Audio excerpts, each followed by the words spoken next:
glad y'all tuned in. We about to get the show started. Yeah. Dr. Clyde Winners and Yoshi.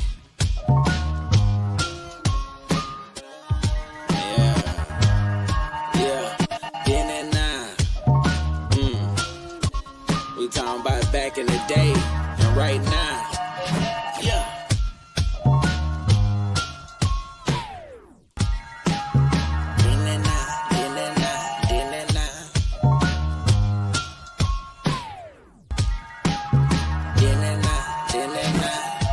Now let's introduce Yoshima the Genius and Dr. Clyde Winters, the godfather of research.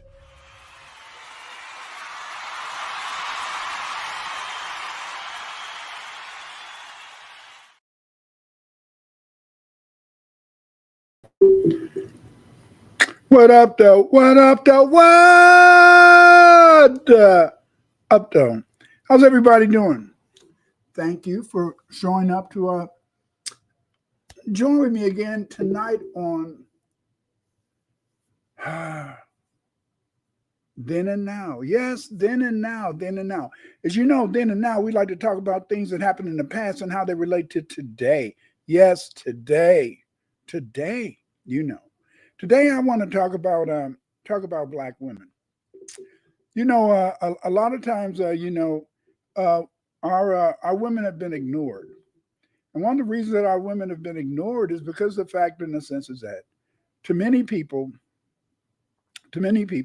you know, the Black woman should not be, the Black woman is seen as, according to the Democratic Party, as the leader of the family, as the leader of the Black community. They're the ones who always vote Democratic. They're the ones that you should talk to whenever you want to vote. And so then, therefore, you know, I really wanted to examine this issue, you know, because see, if you really, in a sense, follow this whole idea of the Black woman being the superior in the Black family and the Black woman representing, in a sense, the ideal FBA family, FBA relationships, then you'd be sadly mistaken, because this implies that Black men have no agency.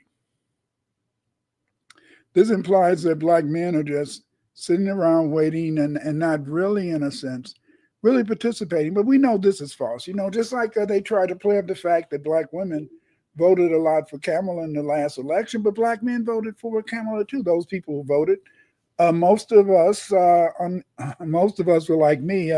We kind of set it out. We kind of, in a sense, chose the couch as our medium of expression in that particular election.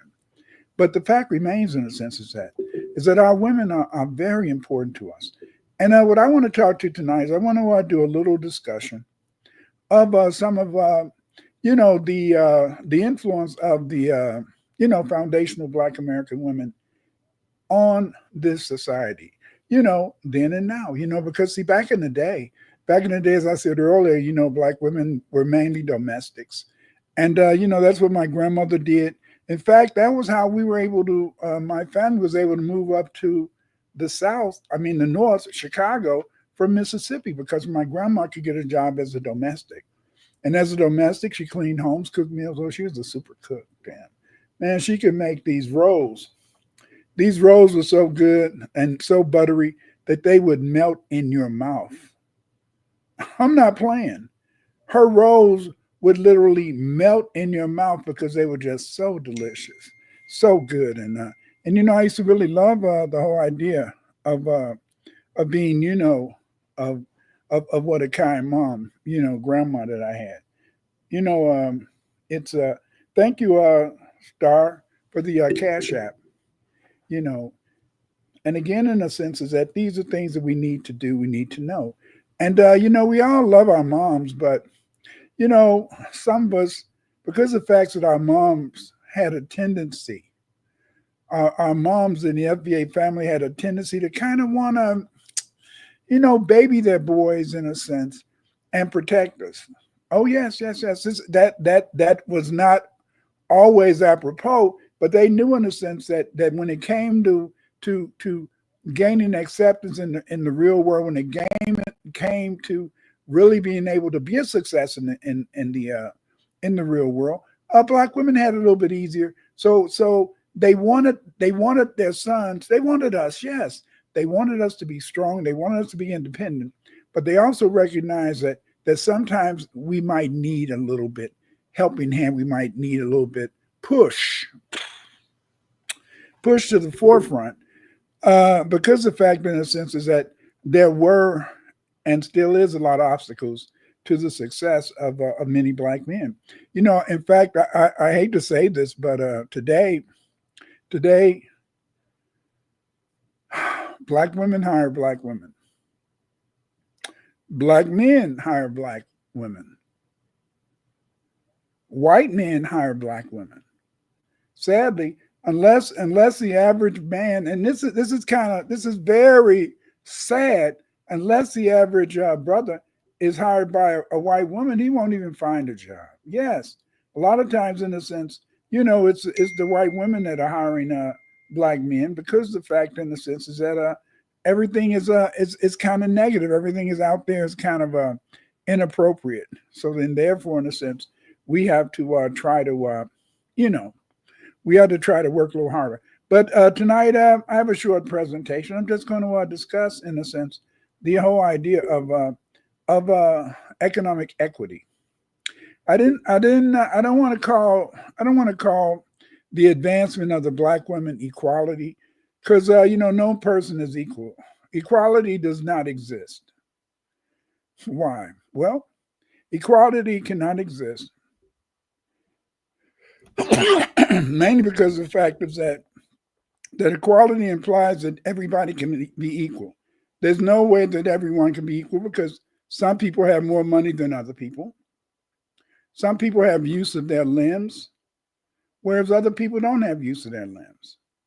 Some people, in a sense, can talk and other people can't talk. Some people are blind and other people can see. So then, therefore, there is no real equity, no real equality in society. But we can have economic equity, because when you're demanding economic equity, what you're demanding, in a sense, is being given the opportunity to have the same access. Yes, given the opportunity to have the same access to economic resources as other members of the American population. You see, I hate to say this, but I know, in a sense, that if you're going to be in a foundational Black American, you're going to have to be prepared to fight.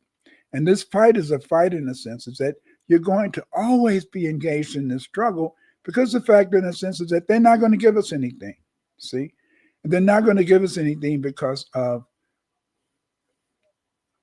the whole idea of, racism, and the idea, in a sense, that there has been a system that's been manufactured in this country and around the world to keep the foundational Black American down. Yes, to keep the foundational Black American male down, because they know that the man is representative of leadership. And if you can keep the Black man down, then in a way, in a sense, it's like the white man is having a joke. You see, every time he promotes a Black woman, every time he puts a Black woman in a position where she's superior to a Black man, what they're doing, in a sense, is they're having a laugh. Yes, they're making a joke. They're making a statement. And in this joke, what they're doing, in a sense, is they want to denigrate us, and they want to help us to feel that we should feel inferior and we shouldn't fight. But hey, you have to fight. You have to be like a Superman, and you have to fight. But let's get into this discussion today. Economic equity. Yes, economic equity should be a goal for our women. Title IX was a path for equality for Black women. Title IX was enacted in 1972, and Title IX is very, very important in terms of how Black women and white women too got to be very influential in the culture, because Title IX prohibits sex-based discrimination in federally funded education programs. Black women before that faced both racial and gender discrimination. Because the fact that the Black woman faced both racial and gender discrimination, it limited her access to education, and sports.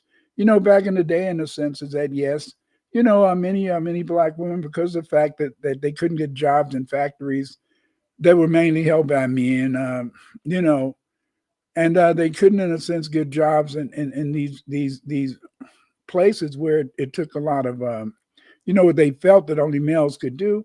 That limited the opportunities of women, and so black women only had the ability to maybe get a job as a domestic, cleaning someone's house, cooking for them, things like that.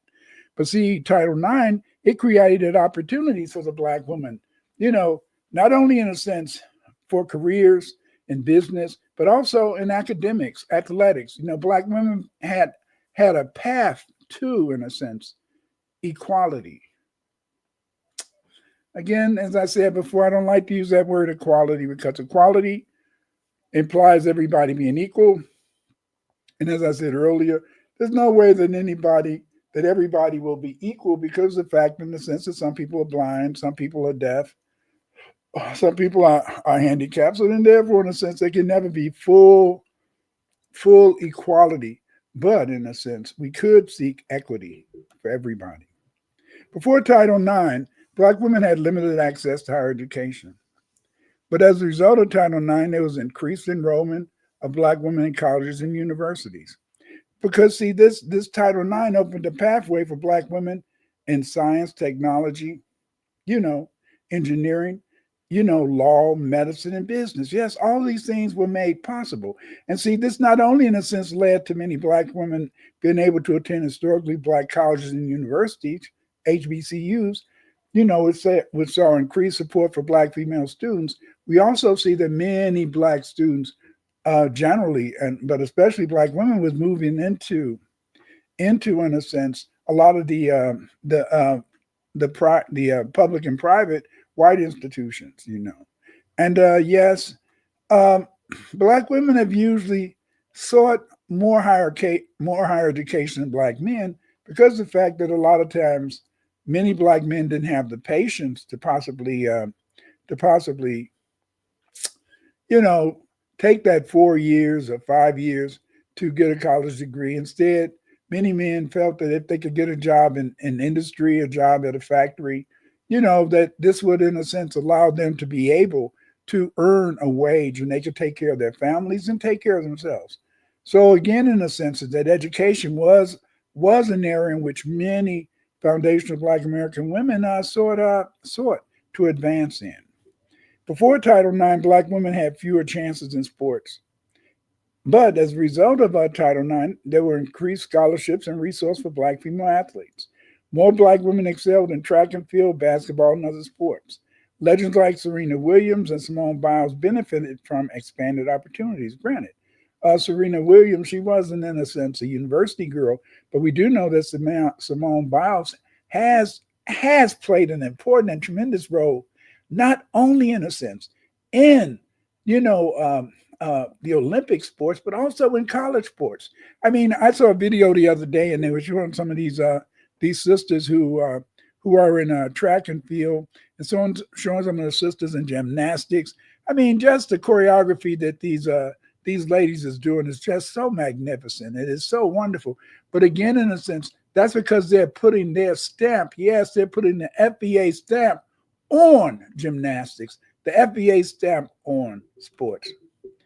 We find, in a sense, that Title IX requires schools to address sexual harassment and assault.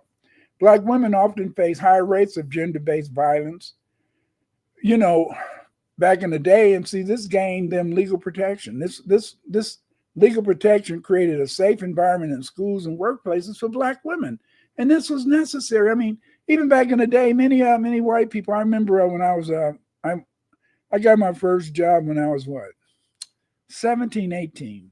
I was 17 to 18. I worked at the University of Chicago in the in the publishing area.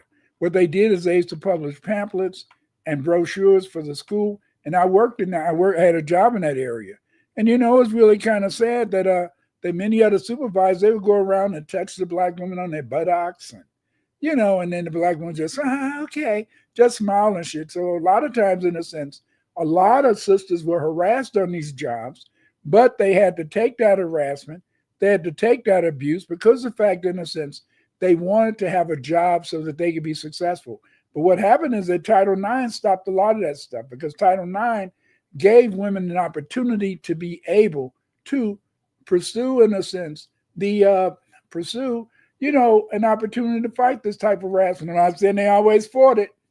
You see, because like I told you, I worked at the University of Chicago print shop, and a lot of people just went along with it because they felt that, hey, that was a way to to get along, go along. You go along to get along, and it provided them with opportunities to make money. Before Title IX, Black women faced racial and gender development. More Black women now hold positions in science, media.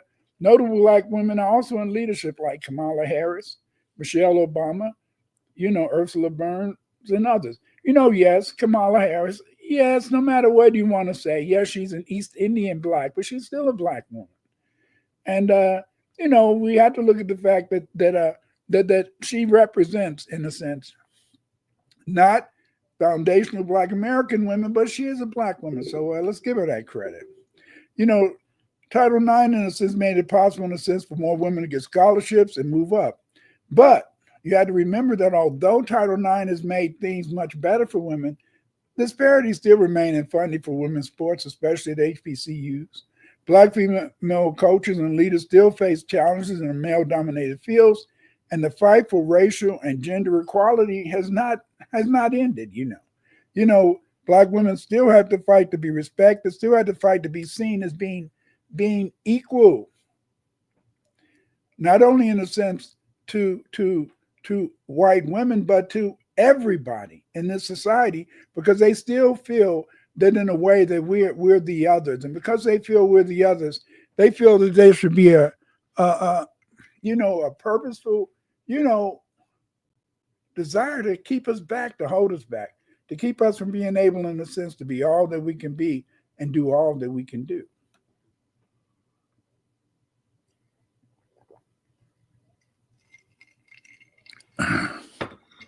Enacted in 1972, Title IX prohibits sex-based discrimination in federally funded education programs.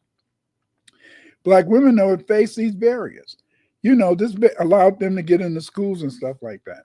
Before Title IX, Black women had limited access, but now they have more opportunities. Title IX opened doors for Black women in the STEM fields where they were underrepresented. Just think about that. They were able to get into the science, technology, and engineering fields, and we already made a lot of advancements. Think about the fact that it was a Black woman who did important research in computer technology. What about the fact that it was the Black women who made it possible for America to put satellites into orbits? Yes. And even the so-called put a man on the moon. In fact, it was a sister who made the calculations that made the most successful flights of NASA into outer space. Yes. This country, although it refuses to respect us, although it refuses to give us the credit that we deserve, our Black women have been out there in the forefront to make sure that we are represented and well represented. See, it's kind of funny. They make you feel that Black people are just an appendage. They make you feel that Black people are just here, just some type of beggars. They make it appear that Black people are here, in a sense, just waiting to be picked up and led by Europeans. And this is wrong. We're in the forefront of the fields of science, computer engineering, and medicine.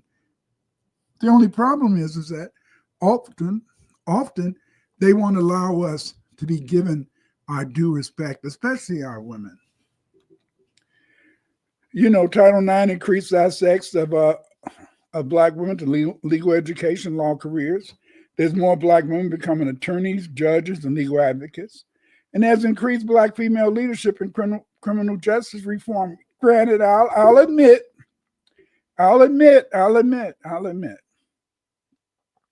that often, just to have a little private joke, the white people will not, sadly, Just have a private joke that white people will not always put a foundational black American woman in these positions in law and science. You know, a lot of times they'll put an immigrant in there so that they can make it appear as though, you know, the immigrant black people are the model black people, the black people with so much knowledge and education. Although they do this, there's still access to this advancement. For our women, it's still access to this advancement of our women, even though there's no question that the European attempts, in a sense, to place first, if they can, an immigrant black woman in a position of power and prestige. But it's also allowed more black women into medical schools and nursing programs. There's a rise of black female doctors, surgeons, healthcare professionals, especially, not just in nursing aid. I'll admit, a lot of sisters went in nursing aid, but there's a lot of black nurses too. See, and this became evident during the pandemic, because during the pandemic we began to see, in a sense, that a lot of our sisters had to be out there in the front, making sure that the rest of the people in this country were, in a sense, protected from the pandemic. Yes, granted, a lot of older black people died during the pandemic, but many of these people already had comorbidities such as heart trouble, cancer, high blood pressure, things like that. So, but so it's important, in a sense, that we do recognize the disparities that we experience in the healthcare professions, but we also have to be happy and acknowledge the fact that black women are given greater opportunities in these fields. And this is important because we need black women to be in every area. There's a lot of black women in entrepreneurship. Title IX helped black women break into corporate leadership and entrepreneurship. It increased opportunities in MBA programs, and executive roles. More black women today own businesses and startups than ever before in the history of black people. Yes, and all that has been made possible by Title IX. More black women today have become professors, researchers, and education leaders. It's increased their representation in universities, faculties, and administration, you see. Moreover, it strengthens the presence of black women in academia and policymaking. This was made possible by Title 19 and by black women, in a sense, getting out there and fighting. We had to support our people. I'm not going to tell a lie. Sometimes as a man, you hate to see, how can I say this? You sometimes feel a little jealous. You sometimes feel a little jealous if your woman is making more money than you, if your woman is having more opportunity than you. And also, in most cases, if your woman is making more money than you, usually she's not going to really respect you, and there may be trouble down the road, you see. But at the same time, in a sense, we still have to understand that it's wonderful that our women have this possibility. It's wonderful that our women can aspire to be more than just a housewife. This has opened the door of black women in journalism, film, and broadcasting. There's more black female authors, filmmakers, and media executives. And this allows, in a sense, greater representation in storytelling and cultural influences. But there's a caveat to this. I am very sad. I'm very sad about one thing. And what that one thing is that although there's been a lot of opportunities, few more opportunities for black women and black men too in media, arts, and communications. Sadly, a lot of times they try to focus on promoting gay women in the media, and this is because of the fact that, if you remember, Francis Wilson said the goal of white supremacy is to make the men and feminize the women. I mean the men, black men, and to masculinize black women. So in a way, they have, in a sense, been promoting gay black women authors and gay black women leaders, because they want to, in a sense, make our children feel that if they're gay too, then that can help them to be successful. I have nothing against gay people, but it do seem as though there is an agenda. There is an agenda out there to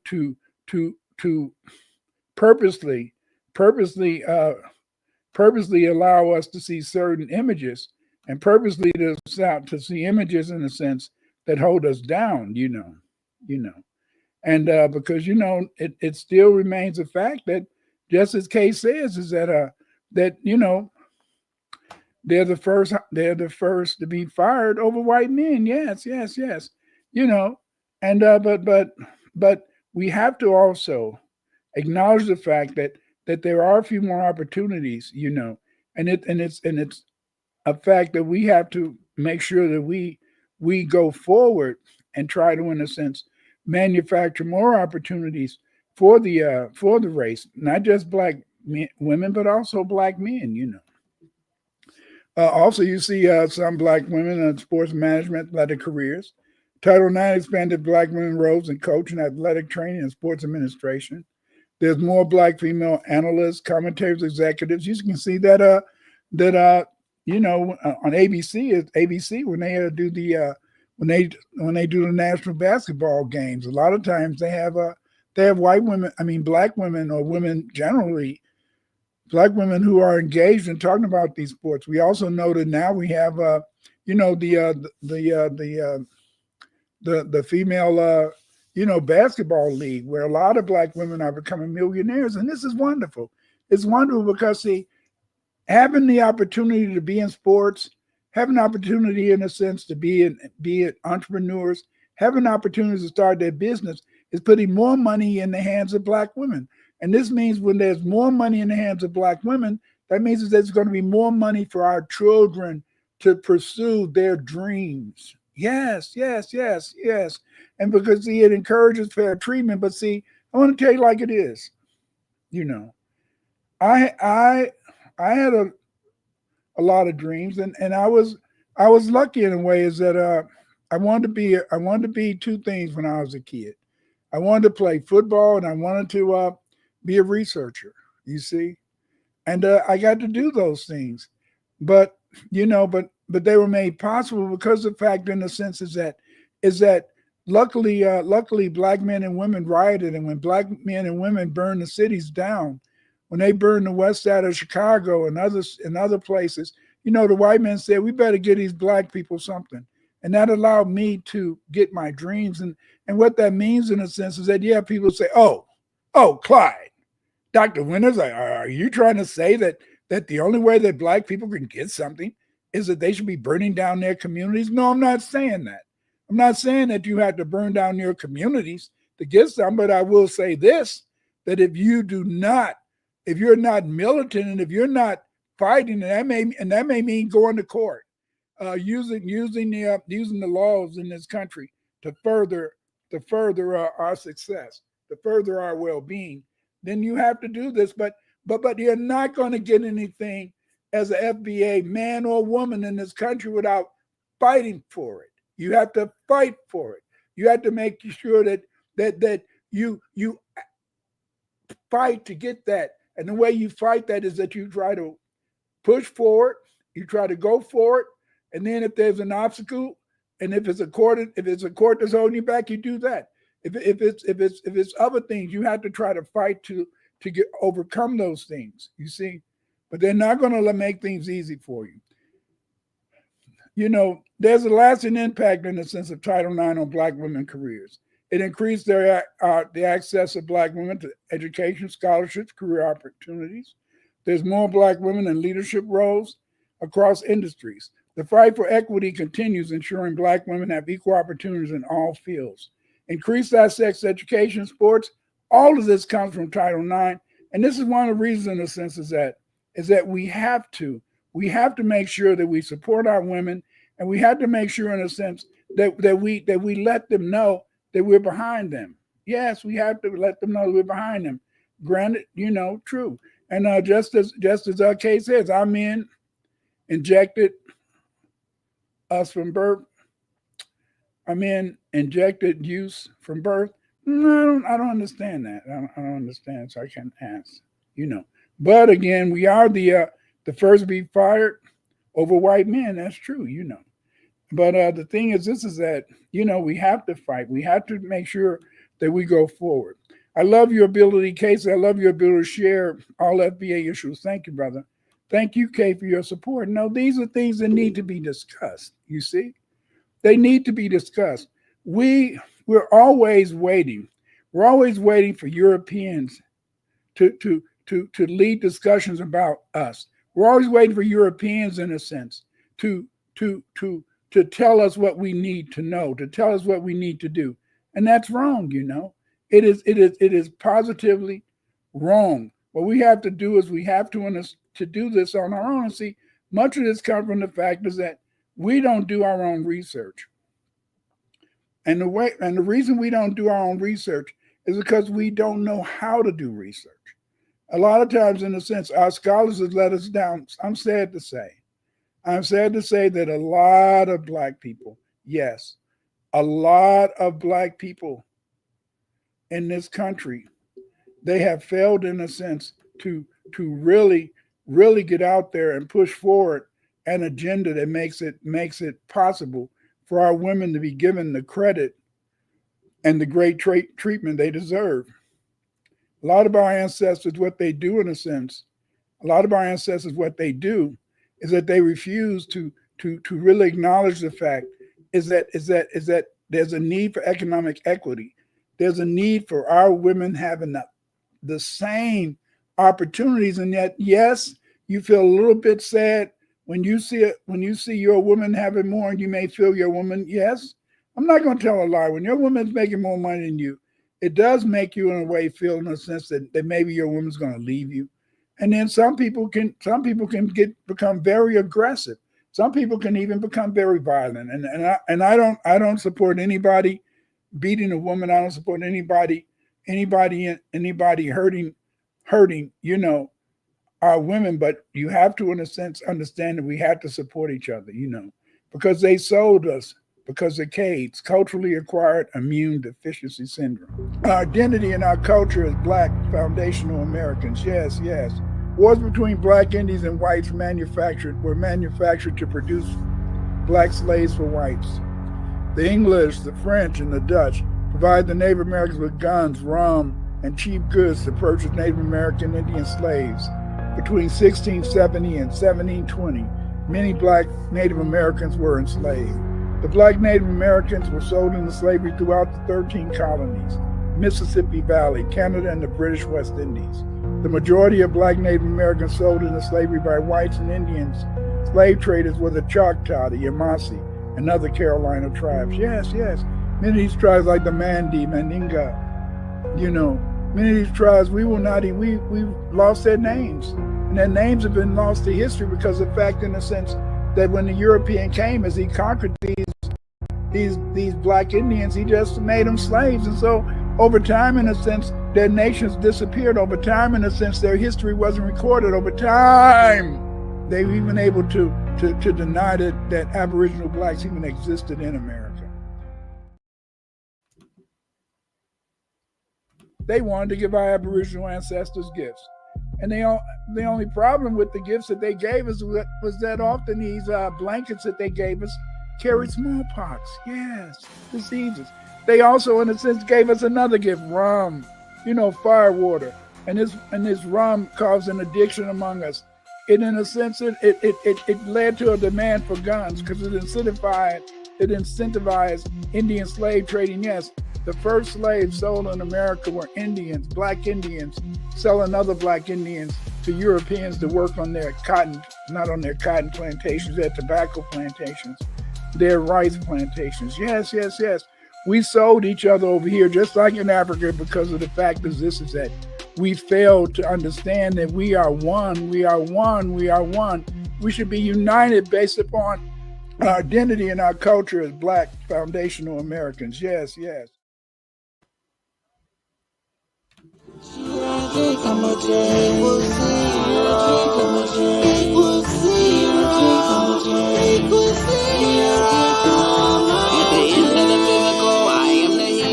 Spiritual essence equals zero. I never change, remain the same. My respect for nature and my brain. The Black American experience is the most traumatizing experience that any other human has ever experienced. ETSS, RV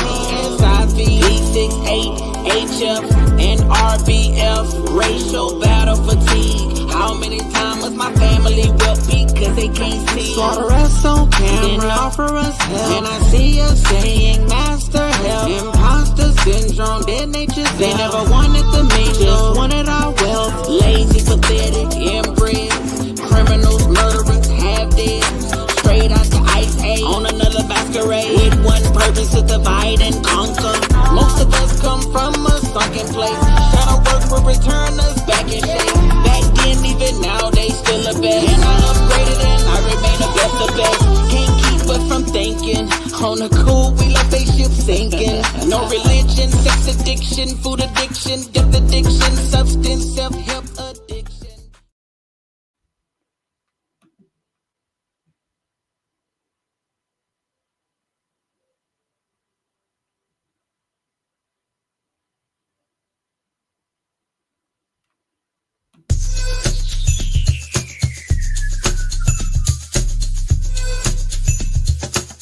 Supplemental learning for your mini. But you can learn too. Don't send your mini into the belly of the beast unarmed.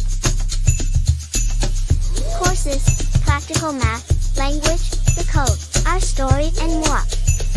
An institution founded by us, dedicated to us and our fight for justice. Here you will learn ways to combat the system using the same information they are trying to keep away from you. Welcome to FBA Sunday School.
What's up, everybody? It's Eve. Follow me on Twitter and YouTube for space recordings and special live programs. 2024, we're doing things a little different if you haven't peeped game by now. So yeah, this is your chance. You can do it now if you want. Hit the bell here on YouTube at JustEveB or find me on X at Justice4 Us. That's JUSTICE. The number 4, JUST_US.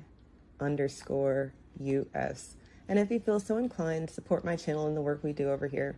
The Cash App and Patreon links are in the description. Black first. Reparations, baby, reparations. We deserve reparations. We deserve reparations like yesterday, not just today. No, not just today. We deserve our reparations. Give us our money, baby. Cut the check. Cut the check, black first because it's brilliant. People talk too much. Say less, remain on cold, follow the spirit. When the going gets tough, it's time for resilience. Cut the check, black first because it's brilliant. People talk too much. Say less, remain on cold, follow the spirit. When the going gets tough, it's time for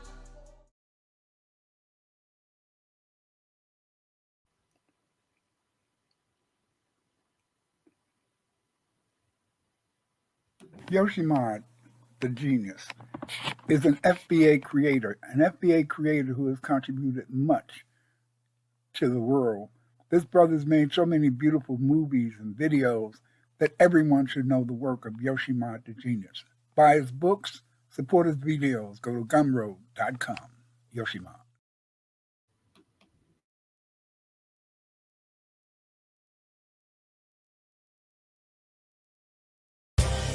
Afrocentric Research Course. You will learn how to interpret anthropological, historical, legal, genetic, and other forms of research literature. This is 30 hours of learning how to do qualitative and quantitative research methods. My, the Afrocentric research course, I'm teaching it. We meet every Tuesday from 7 to 9 p.m. It's $599, Jess. It's $599. But if you join this course, it will help you to become a great researcher. You can join my course. If you want to become a researcher, join my course at Gumroad. Go to gumroad.com, Clyde Winters research course, OMIG 98. Go to Gumroad, join my research course so you too can be a researcher. We need you. We need you. We need our people out there who can, in a sense, further knowledge about who and what we are. We need people, in a sense, who can be able to do work like what Yoshima, the genius, is doing. Because, see, this comes from people who are dedicated and who love themselves. But again, thank you guys for joining me this Sunday on another Then and Now. You guys have a great evening. Good night.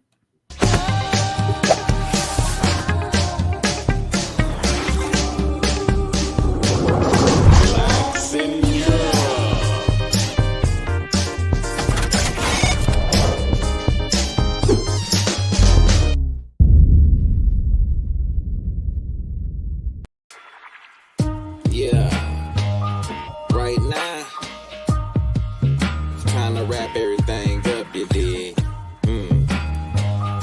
Yeah, I hope y'all enjoyed the show. Yo, and Dr. Clyde Winters, Then and Now. Yeah, I really appreciate everybody, all y'all support. Y'all like, subscribe, and share this, you dig it?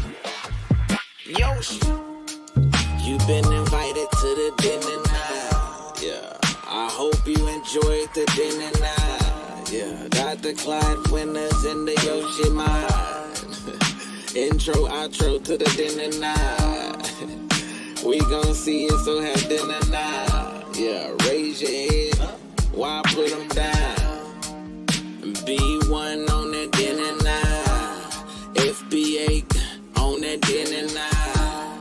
FBB on that Then and Now. It's all about unity on that Then and Now. My indigenous folks on that Then and Now. All my Africans rise on that Then and Now. Rise up on that Then and Now. And don't forget to subscribe to Then and Now.